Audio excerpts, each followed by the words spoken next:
Hello everyone, and thanks for tuning in. I wanted to start this channel to document the build and the updates and just everything that goes along with this Jeep Gladiator Rubicon. This is our brand new 2020 Jeep Gladiator. We just got her last week. Her name is Gwenevere, and I'm going to be just kind of doing a quick overview video of what's on this Jeep, and then we'll just do updates along the way of things we're adding to it and just documenting the fun adventures we have with this Jeep. Let's get to it. So first things first, up here in the front we have the trail camera. This is something I had to have. As soon as I saw this, I'm like, yes, finally a front-facing camera from the factory, and this thing is so cool. I was using it this past weekend. We finally took it out to stretch her legs, and boy, that thing is just awesome, being able to see exactly where your tires are going to go and not need a spotter as often to get over and around certain obstacles. Really cool.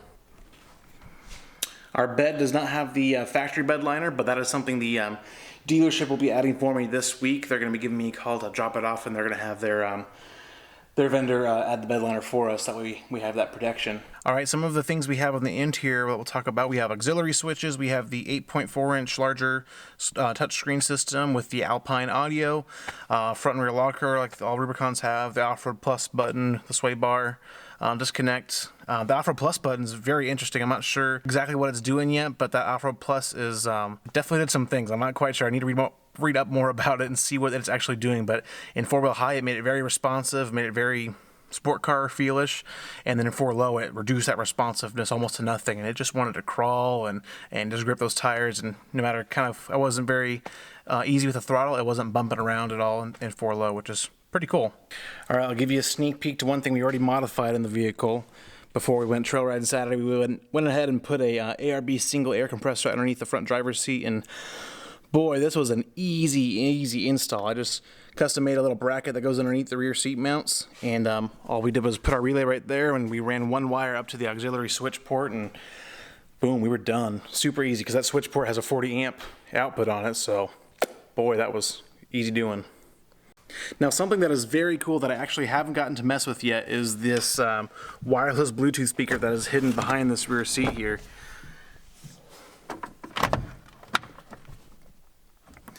This Bluetooth speaker sits behind the rear seat, and it's got the Jeep logo on it, which is really cool, but haven't hooked it up yet to see how well it sounds. But this is going to be an awesome addition to going camping and everything. We can just pull up. It's already going to be charged through the Jeep, and we can just listen to some tunes whenever we're ready. It's going to be awesome.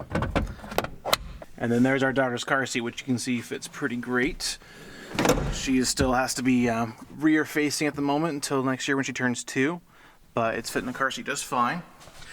Alrighty, well, if you found this video interesting, please like, subscribe, do all that fun stuff. If you have any questions, please leave comments below, and stay tuned for future videos where we do additional things to this, like 37-inch tires, 3.5-inch lift. I won't say too much, but stay tuned.